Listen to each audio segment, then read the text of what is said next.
She makes her mental health so good, and she's so positive. She loves herself. She's always glowing with positivity, and that's how she lives her life. And she's probably one of Yeah. my healthiest patients, even though she's so weak. So very important.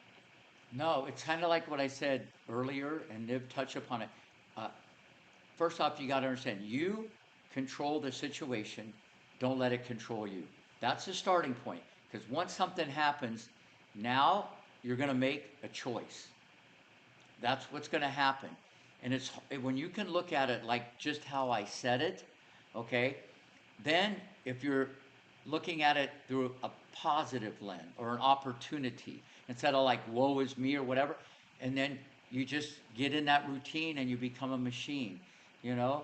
And like I tell people, I deal with stuff every day, okay? But no one knows it's like I deal with all this stuff and they don't realize like why are you always in a good mood, why are you always happy, how do you Yes, have in a all good this mood. energy, Always.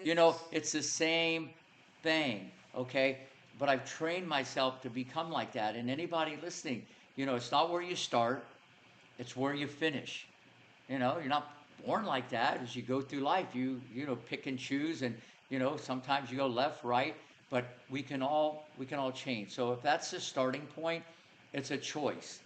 Uh, but if you're so in that negative, thought process, you're the mind controls the body. Everybody has to understand that. That's like number one. The mind controls the body. Okay? This is very, very important. And it's nothing to do with how smart you are or your opportunity or money or anything like that. The mind controls the body and whatever lane you're in the game of life. And from there, you make choices. You know how you want to treat people, and it goes back way back to what we said. Appreciate what you have instead of what you don't have. Okay, be thankful. Okay, every day. But we don't do that. Oh, here we go again. 8 to 5. You do this, you're in that wrong routine. All right. So this is very important. And the book, when people start saying how much it changed their life, I mean, just the book alone, there's like 30 hours of private motivational lessons from Rick Macy. When they Yeah. when they read these things, it's like a shot of adrenaline just to flip the script.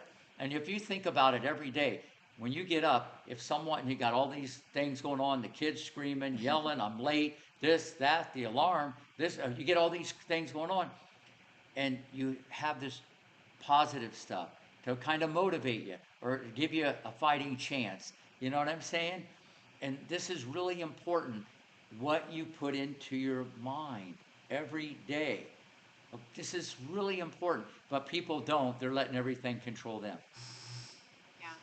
I think something too that I have really seen as a benefit in navigating my own journey with this is that I think there's this misconception that grief has to be doom and gloom.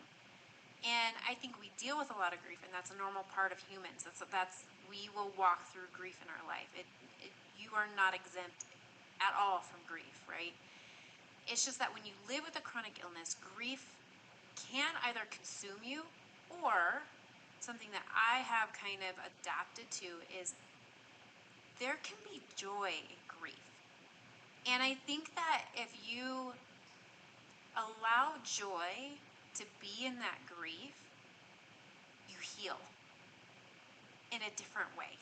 And it's a stronger sense of healing, and you heal the mind of the hurt and the pain. Doesn't mean that we ignore it or that we forget it.